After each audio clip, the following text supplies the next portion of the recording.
Hello friends, welcome to this video lecture of traffic engineering and management. So in today's discussions, we are going to see in detail about the operating concepts of public transportation. So basically we will be focusing on some of the specific mass rapid transit systems, which include bus transportation system and train transportation systems. We might be wondering that how a BRTS or a train rapid transit system is designed. And what do we mean basically the designing of a rapid transit system? See a very small example I can give you. Like when you are designing a bus rapid transit system, it's the responsibility of a transportation planner to decide how many buses will run from this stop to this stop to another stop. What will be the intervals of the buses to run, so that the buses can carry maximum passengers without causing any kind of traffic jams.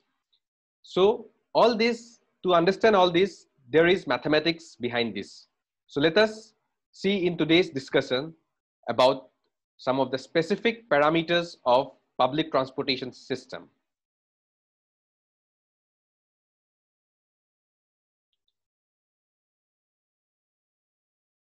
So when we say the operation aspects of public transit services, there are three important aspects of the operation parameter of public transit services. So what are these three important aspects? The number one is capacity, the number two is speed, and number three is reliability. As a planner, we have to take care of these three aspects of public transit system to form a robust public transportation system. I hope that the meaning of these three terms are clear to you. We have already discussed about capacity in our earlier classes. We know what is traffic speed, and we know what is the meaning of reliability. So these three terms are interrelatable, and this plays a very important role in making a public transit system successful. Now, what do we understand by the term maximum capacity of a particular transit system? Okay. There is one term known as person capacity. The person capacity of a given transit route or facility is the maximum number of people that can be carried past a given location during a given time period under specified operating conditions, without causing any kind of delay, hazard, or restrictions, and with reasonable certainty. If you can say that I can transport 300 people from Jalukbari to Paltan Bazar at a peak hour of traffic, for example, at 9:30 a.m. in the morning, without any delay, that these 300 people can travel very smoothly from Jalukbari to Paltan Bazar area for their, maybe for education purpose or for their work purpose at that particular peak hour period without causing any kind of delay, hazard, or restriction, then you can say that that number, that 300 is the capacity, is the person capacity, because 300 we are terming it as the number of capacities. See, the capacity can be explained in various units. If you are telling that at 9:30, 10 number of buses can flow from in a time duration from, suppose, 9:30 to 10 o'clock from Jalukbari to Paltan Bazar. Then you can say that 10 is the number. You are measuring the capacity in terms of the units of transportation, that is the buses. But when you are measuring in terms of people, that is the person capacity. The maximum capacity is what? The maximum capacity is the capacity that could be achieved if service was 100% reliable, passenger demand never varied, passengers filled every available space on every trip. So, dear friends, can you say that any transportation system is 100% reliable? The answer will be no. No transportation system will be 100% reliable, because there will be some point of time when maybe the number of passengers may be less, maybe the capacity is of 300, but only 250 people are traveling from that particular point to that particular point. Then the highest number of people are not using the facility, then also the maximum capacity is not attained.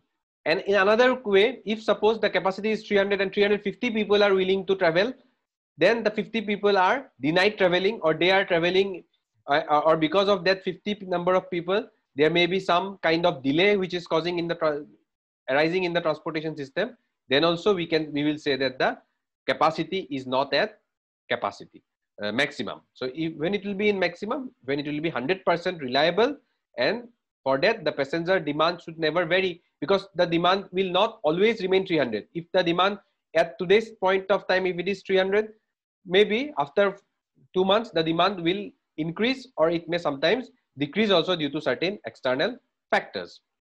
Moving forward, one of the important parameters is the speed of the transit services.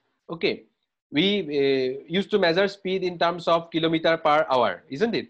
But see, when we say speed of transit services, there is a slightly different concept. As I have said that when you are measuring headways, there are two different types of measuring headways. We can measure headways in terms of distance. Also, we can measure headways in terms of time, isn't it?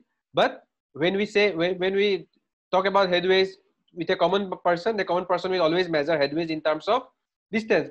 Okay, but we as transportation planners, we also measure headways in terms of time. If you have not forgotten to recall, I have already explained that, for example, when I say from Guwahati to Shillong, what is the distance? Some person will say that the distance is 100 kilometers. Another person will say that the distance is 3 hours. In terms of transportation planning, both the answers are correct. When someone is saying 3 hours, they also create some amount of sense. That is the time headway. And another one is the distance headway. Now, similarly, when we talk about speed of transit services, the speed is measured. Rather than measuring the speed in kilometer per hour, we say that the speed of the transit service is the distance covered in a given amount of time. Okay, same thing. So let us say, for example, the given amount of time is 1 hour. Now, how much distance will the city bus travel in that particular 1 hour? If the distance traveled is 20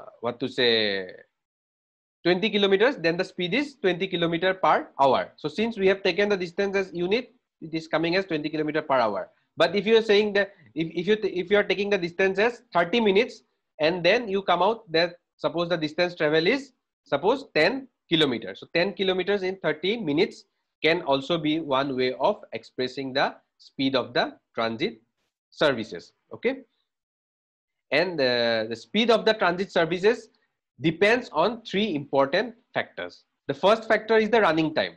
Okay, the transit service does not always spend that particular 1 hour or 30 minutes on running, because the time also is spent on the boarding and alighting of the passengers, and also there are certain time which is spent on due to other external factors. So the first component is the running time, that is the time at which the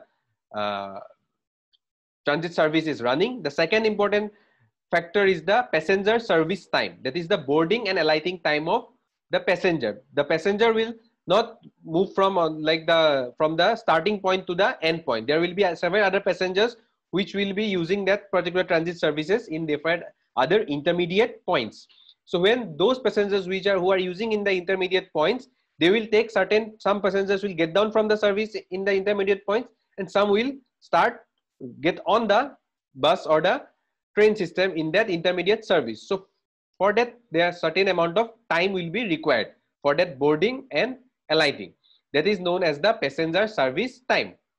Now there is another time which is known as the delay, which is caused due to some of the external factors, maybe because of some traffic signals, or maybe whenever there is a stop, the time is not only spent in the passenger boarding and alighting, there will be certain time which will be elapsed because the bus will decelerate initially to put the brakes, and again the bus will accelerate. So before gaining the design speed, the vehicle will take certain time. Then these are the certain other delays.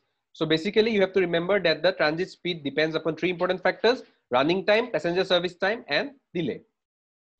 Moving forward, traffic and environment. There are 4 different types of guideways. Okay, we have already discussed this term in the previous lecture also. So to recall, the 4 types of guideways are the mixed traffic guideway, semi-exclusive guideway, exclusive guideway, and grade separated guideway. Very briefly, I will explain. Mixed traffic guideway means the same route the bus is also using, your car is also using, bike is also using, everyone, the bicycle is also using in the same route, that is a mixed traffic guideway. That means the route is being, the road, the lane is being used by other transportation system also. The other type of guideway is semi-exclusive, where a lane is partially reserved for transit use, but also available for other users. For example, in Ahmedabad, we have BRTS, Bus Rapid Transit System. A separate lane is there for bus rapid transit. But if suppose that in some places that lane may be used by other cars or other road users also, then that is a semi-exclusive. Another one is the exclusive. That is, when you say exclusive, it is better than the semi-exclusive.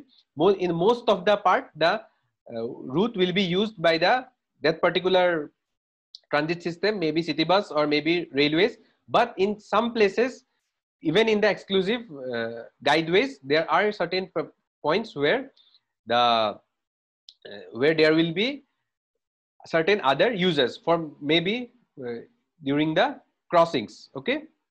Next is the grade separated. When there is a grade separated, then there is no other user is allowed for that particular system to be used. Now, suppose whenever you say about metro rail, that is a grade separated, because you do not see that metro rail is waiting to give signal to certain another metro rail, or metro rail is waiting somewhere to give signal to certain other train lines passing across the metro lines. If the metro line is crossing certain another railway line, there will be a grade separated construction will be made, so that these two intersections are completely separated. That is why it is known as grade separated. I hope the concept is clear. So next we will study about the delays associated with the bus stops. Okay. So whenever a bus stops in a particular stoppage, stopping is very much important for a bus, because for the passengers to get down and for new passengers to get on, the buses will stop in designated stoppages. So whenever the bus stops, there will be delay in the travel time. Okay. So what kind of delays will be there? The first kind of delay is the traffic signal delay. That is waiting for the signal to turn green or other traffic control delay. Because whenever the bus stops, there may be certain traffic signal which will allow the bus to stop and which will allow the buses to move on. So when that signal is taking place, at that point of time, there will be certain amount of delay. Whatever I am talking, it is mainly we are discussing in comparison to ideal bus transit system. In many city bus system, you may not find such kind of signals, but that should not be the system. If it is a perfect city bus system, there should be this kind of parameters available. The next important point is the re-entry delay.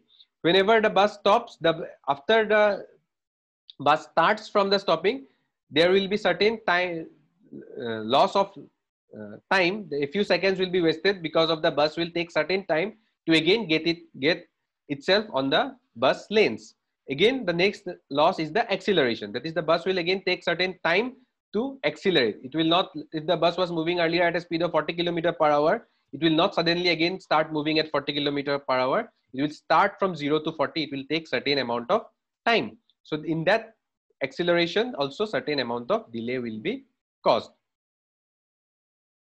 Next, let us see the locations where we can calculate the capacity. Okay, where we can calculate the bus capacity. There are three locations. One is the loading areas known as bus berths. Okay, bus berths are that part in the bus stop. Okay, in one bus stop, there may be 2 or 3 bus berths. In the bus berth of the bus stop, the buses will wait, and the the alighting and the boarding of passengers will take place. Next place where the capacity can be calculated is the bus stop. Bus stop is the combination of the bus berths. In one bus stop, there may be more than one bus berth also. You can see in the accompanying figure that there are 2 bus berths to form one bus stop. And what is bus facility? Bus facility is the combination of bus stops. 2 or more bus stops combined together to form one bus facilities. Now, suppose if I say from Jalukbari to Khanapara, there is one route. Suppose if there are 12 bus stops, then the 12 bus stops combined together to form one facility. In that 12 bus stops, there may be certain bus stops where there may be 1 bus berths. In certain bus stops, there may be 2 bus berths. In certain bus stops, there may be 3 bus berths. Okay, very easy to understand. Now we will discuss something about the rail transit services. As we have discussed about the bus transit capacity, when we say about rail transit capacity, the rail transit capacity can be subdivided into two parts known as line capacity and person capacity. Very simple to understand. When we say line capacity, now suppose if you are, let us say for example, you are standing at in the railway station Gwalpara. So how many trains are passing from Gwalpara to Guwahati? If you are counting that, you have to see how many passengers can move to Guwahati. So if you are counting that from morning 6 o'clock to 9 o'clock, 6 trains have passed. So then the line capacity is 6 number of trains. Now what is person capacity is the how many number of persons can move from Gwalpara to Guwahati using that train. So the person capacity will be dependent on the line capacity. Person capacity will be dependent on the number of passengers that can travel in one bogie of the train. Person capacity will be depending on the number of bogies that one particular train is having. Very simple. Line capacity means how many trains are moving. Person capacity means how many persons can that particular train move, allow to move from one point to another. Let us move forward. So rail transit person capacity depends on the following factors. What are that factors? Number one is train length.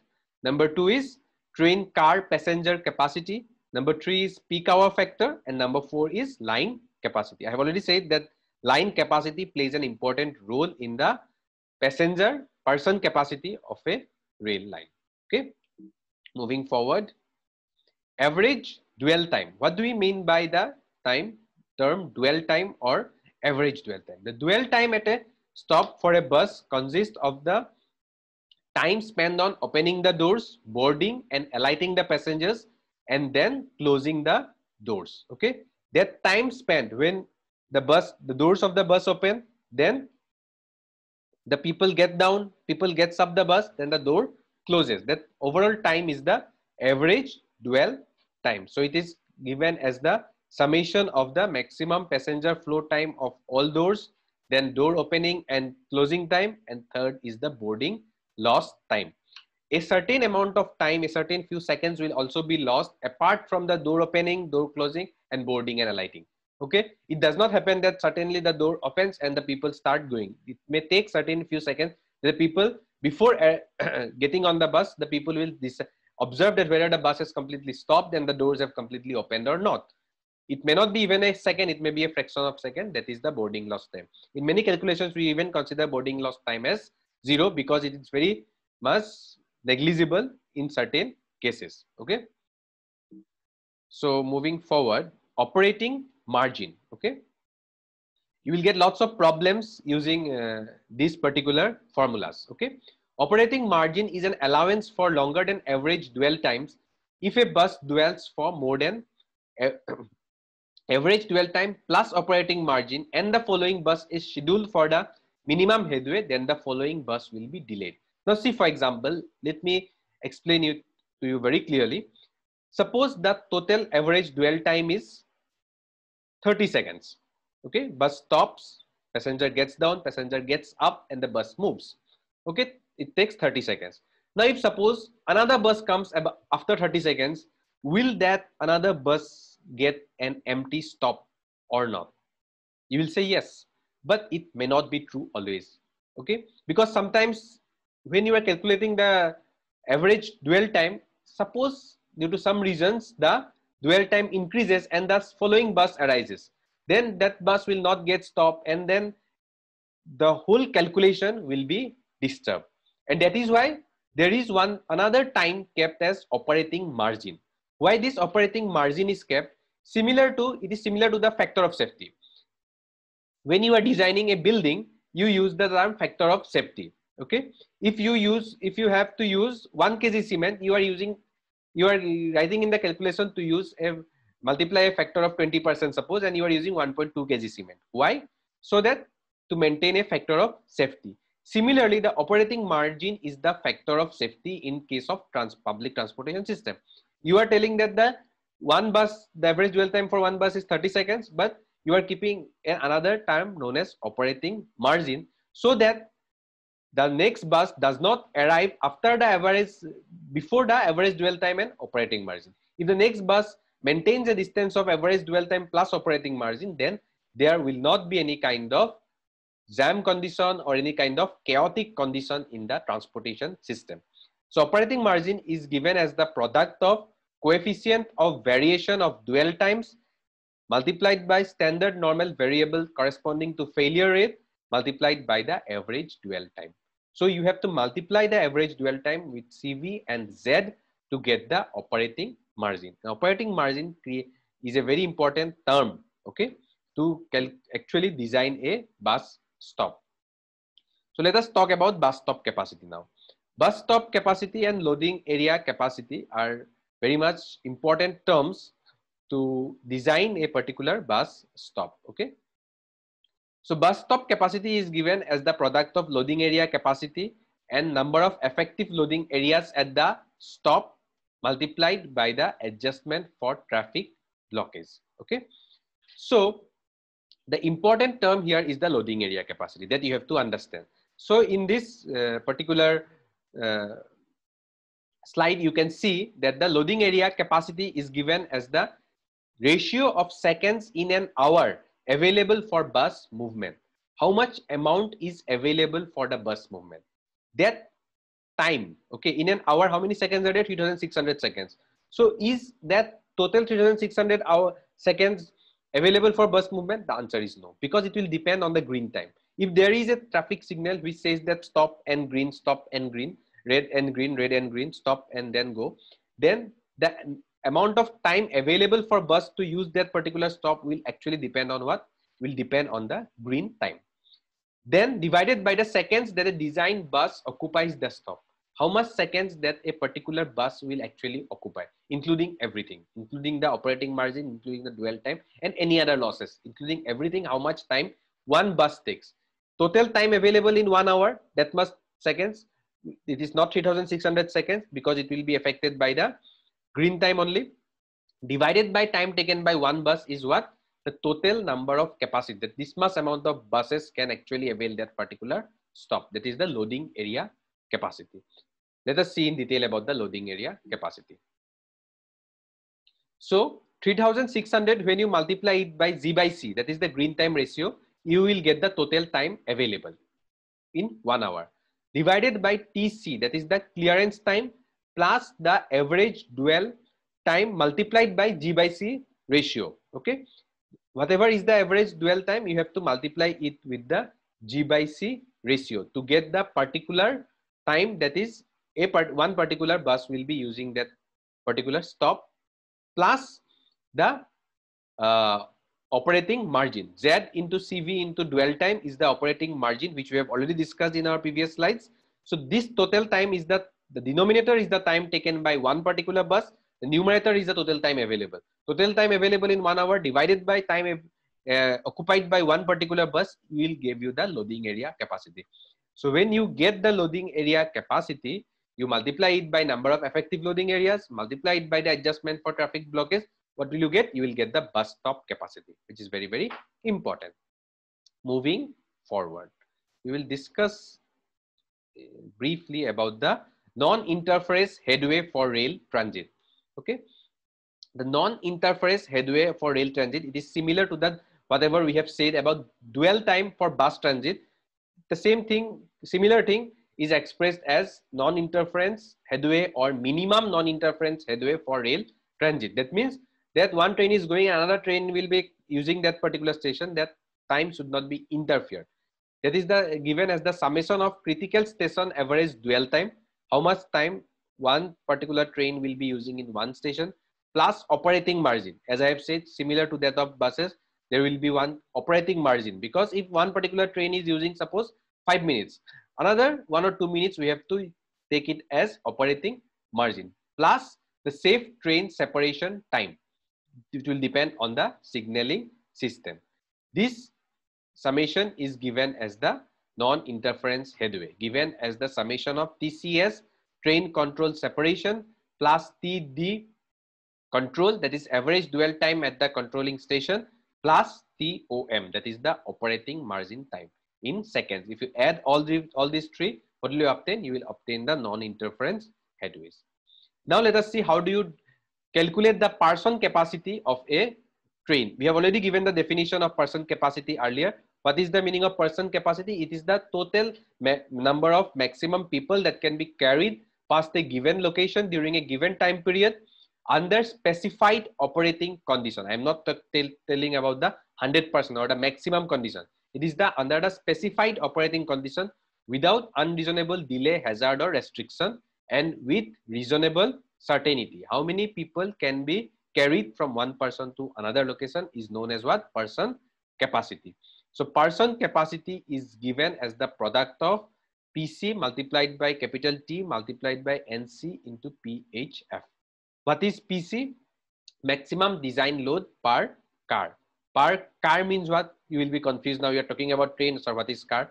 The car is the bogie. Okay, when we are saying maximum design load per car, that is the maximum load that can be taken per bogie. That is different. Suppose you are talking about AC 3 tire, the number of passengers will be different. If you are talking about AC 2 tire, it will be different. If you are talking about Delhi Metro, it will be different. Maybe for defined metros also, the number of seating capacity may vary. Okay, so maximum design load per car multiplied by line capacity. What is line capacity? Already discussed just a few minutes back. Line capacity is the number of trains moving. Okay, if you are calculating from 9 o'clock to 10 o'clock, and if you are telling that 4 trains are moving from 9 o'clock to 10 o'clock from Gwalpara to Guwahati, so that 4 will actually lead us to calculate the number of persons actually moving from 9 o'clock to 10 o'clock. So that is the line capacity multiplied by NC, number of cars per train. That means in one train, how many bogies are there? One train, if suppose there are 15 bogies, then the number of passengers will be more passengers moving compared to if there are 10 bogies in one particular train. That we will be multiplying by peak hour factor. Okay, it is why we are taking that this peak hour factor, because every time in that train will not move with full capacity. Okay, if in one bogie the seating capacity is suppose 72, but at one point of time maybe 65 people are moving in that particular bogie, then that peak hour factor will take care of that. Likewise, we can calculate actually the person capacity for a particular line. Okay, moving forward. There is an important thing, very simple, that is the design of the station. Suppose a bus stop or bus stop station you have to design. So how will you design? So the design of the station will depend upon the level of service that you are providing. The level of services are divided into 6 categories: A, B, C, D, E, and F. A is the best, F is the worst. Generally, level of service C is provided. In the adjoining chart, we can see that for level of service C, we are providing 7 to 10 square feet per person. So we have to calculate the number of persons using that particular station, and we have to provide 7 to 10 square feet per person if you are providing level of service C. And if you are providing more level of service, for example, level of service A or B, accordingly, you have to consider the number of persons. Okay. So this was what was all about today in discussing about the public transportation.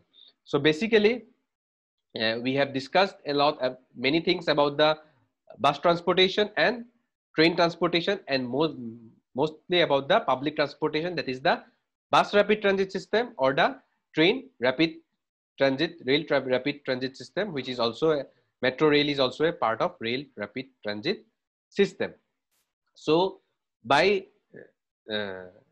going through this lecture, I hope all of you have got certain ideas about the role of a transportation planner in designing the various elements of the public transportation system. How we design, how we decide how many buses will run from one point to another, how we decide how many stoppages will be there from between one point and another point, and how we decide that how many people will be moving from one point to another, plays a very important role. Okay, so with this we come to the end of today's discussion. Thank you.